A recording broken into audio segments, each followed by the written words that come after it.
हम समझते जवानी में मियां बीवी जरूरी है, ये रिश्ता मरते दम तक जरूरी है, बुढ़ापे में ज्यादा जरूरी है।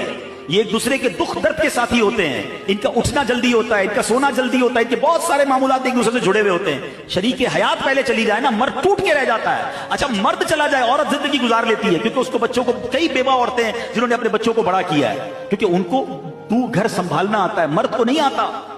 तो मेरे प्यारे इस्लामी भाइयों, कदर कीजिए, ये अल्लाह की नेमत है और इस कदर का इजहार भी कीजिए, उनके लिए दुआएं कीजिए, उनका शुक्रिया अदा कीजिए। और इस बिना पर घर में झगड़ा मत कीजिए कि लड़का नहीं हो रहा, बेटा नहीं हो रहा। ये बेटी कितनी बड़ी नेमत है, पूछो इनसे जितने बैठे बेटियों वाले। आज भी वालिद घर में जाए तो बेटी ज्यादा प्यार देती है, बल्कि शादी के बाद भी बच्ची अपने वालिद से अटैच होती है।